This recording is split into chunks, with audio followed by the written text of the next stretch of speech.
Ah oui, papa, maman, cher honorable, chère excellence, votre satisfaction est notre devoir. Voici la solution rapide pour toute activité de transactions immobilières en RDC. Pour la vente, l'achat, la gestion, l'estimation et la mise en location de vos biens meubles. Oji mamacita, Oji mamacita, tu te demandes qui de moi de nous pour t'acheter des cimasa. Vas-y mamacita, Oji mamacita, en plan ensemble j't'ai dit je t'aime à travers le Milinga. Oji mamacita, tu te demandes qui de moi de nous pour t'acheter des cimasa. Oji mamacita, en plan ensemble j't'ai dit je t'aime à travers le Milinga. Quand je pense à toi je suis pas allé, je suis BG encore. Tu t'en fous de mes reproches et de mes erreurs qui sont moches. La bonne j'arrange mes souvenirs dans la rage, je deviens rage quand je suis dans le... Mbote libota na ngai ezalaka bino yango nazongaka toujours epa na bino mpona représenter bino biloko ya bien mpona bandeko oyo basengaki biloko ezala pembeni ya makadam. Donc biloko yango tosalaki effort tosila bino biloko ya pembeni ya makadam. Donc abomona mituka nde eleka toana prince toza na commune ya Ntsele oyo babengaka Ntsele bambou.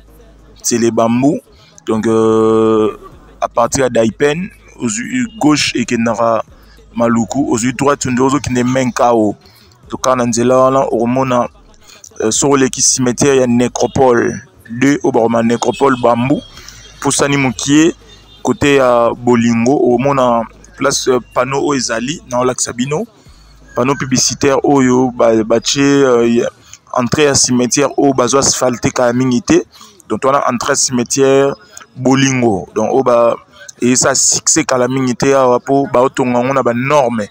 Donc, il y a une référence, il y a Lupango Iskatota. Donc, au to outil Makadam, to poussa na Sikoyo, na Tozana Avenue, Lupango Tota, là, je crois bien, ils ont deuxième ou troisième parcelle na Makadam. Donc, Lupango, Tokomi Nabiso déjà, place Lupango Ezali, Lupango Eza Pembeni, il y a Makadam, donc ils ont troisième parcelle na Makadam comme ça. Donc voilà, à Tokota déjà, Toza déjà côté na Lupango, donc Tokota Tobeta na Masolo. Voilà, donc Lupango Toyota la Yangoyo, ndeka na lobaki toujours, Lupango Eza na emplacement bien, Ozana Lupango, au mona Makadam, Ozana Makadam, au mona Lupango. Donc Lupango Yango Eza na Ndaku. Et dans Ndaku Obomoni, il y a 2 chambres, salon, cuisine, salle de bain, na bandeli. Donc ils ont Ndaku, il y a Otomona Oyo, Ndaku Oyo. Ils ont 2 chambres, salon, cuisine, salle de bain. Donc tout le monde y deux portes. Porte où mon nez apporte pour un côté dans salon. De tout est en makasi, tout petit bandeko balaba, bazana ya rolala. Donc moi je déranger bandeko zate. Tout peut ça bango tana bango vraiment ya rolala. Donc tout peut ça bango tana bango ya rolala. Eza droit na bango. Donc ndaku nde na lobeza 2 chambres, salon, cuisine, salle de bain. Porte à moukié ou à rouge, tout le monde à gauche au Izali. Porte, il y a cuisine. Donc, au cours de la cuisine direct, au cours de la mpandi de Izabanda Kumoro, récemment construite. Ndenge Izali. Donc, toujours Baluka, tout le talent parlant on Ndenge Izali. Au moins, il parlait, et ils ont peinture bien. Donc, le pango, mon bimbanango, ils ont 40 mètres x 33. Aïe, aïe, aïe. Donc, le pango est mon donc, au ça peut terrain baléa, bobeta qui toko. Donc, pour nous, on a pour ça, ma pango minene, par exemple, projet minene, projet, il y a mon entreprise, projet, il y a recréé moi,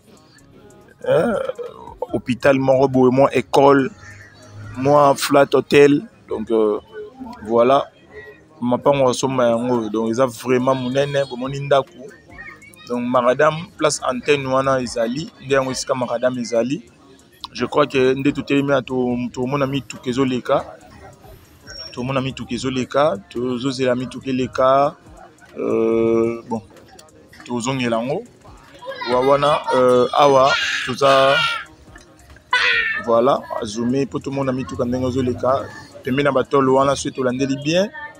Tout le monde a mis tout kezo leka. Je crois que tout le monde a ba moto mituka pour antenne oyo eza na macadam. Donc macadam voilà ba moni ba moto ndenge eleki. Donc il ko la que tout ça vraiment pembeni. Donc tout ça pembeni vraiment pembeni ya moni mutuka yango na bus ya jaune et tout leka. Donc to continuer ce ko la lupango. Donc lupango aza 40 mètres sur 33. En d'autres termes, eza 1320 mètres carrés. Na bandeli. Lupango eza 40 mètres sur 33. En termes de superficie, eza 1320 mètres carrés. Donc nanda ko oyo to baluka to lakisa lupango esuki place hangar ya ba voisin suki na gauche wana.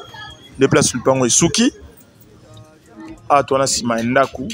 To isko to lakisa to présenter bino ndaku ndenge ezali. To lingisko to présenter fondation oyo ba salaki déjà au bangai batonga ndako à 3 chambres, salon, cuisine, salle de bain. Mais tout de décision roteka donc les sont importantes pour te retourner même ou ko somba à bénéficier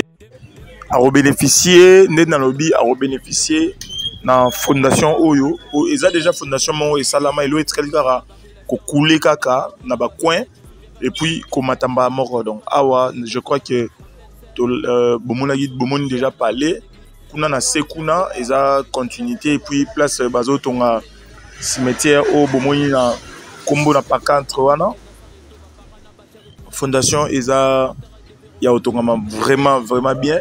Donc ndeka na betikali ka ba couler bomoni ndaku mire eza ba mire moro et outil kotongama ka mingi te.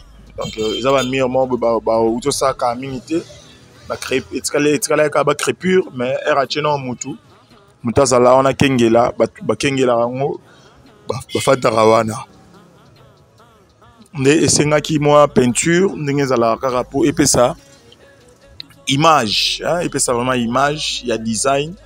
Donc le pan eza 40 mètres sur 33, autrement dit na ndenge superficie ezopesa 1320 mètres carrés. Donc bachango $32,000 à discuter na bandeli 40 sur 33 soit 1320 mètres carrés.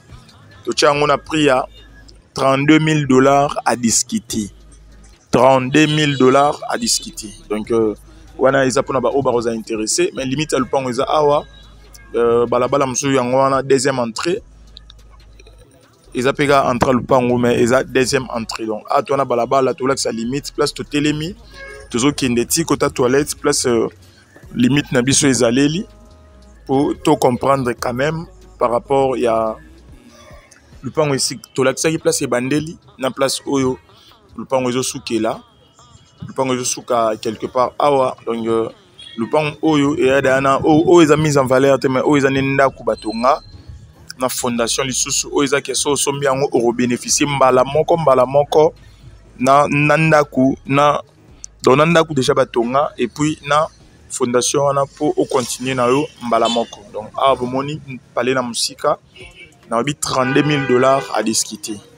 32,000 à discuter. Wana awa to bimisko na deuxième entrée yango yo to la gisi bomoni macadam yango wana mi tukeleka. Donc macadam ezama pembeni ya lupango. Donc so temi na lupango mona macadam temi na macadam mona lupango vice versa. Donc ezabongo et puis à partir ya awa moni macadam yango wana pancarte wana ndaku to zotala yango yo mondi na benzi yango ndaku na biso yango yo. Donc tout ça vraiment ba voisin ya macadam. Donc awa to pusana to bima biso macadam bomoni avenue des amnen avenue zo qui est type place bas ça cimetière.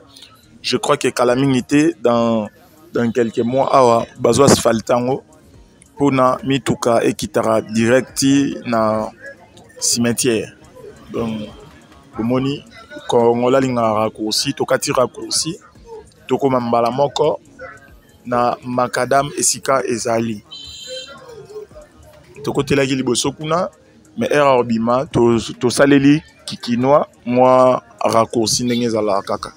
Donc pour na ba obaroza intéressé nde to sala toujours ko bengana numéro eza wana na se ya ba écran na bino to bengani to eba comment ko s'organiser pour visiter ou soit pour acheter. Bonne chance à tout le monde, merci.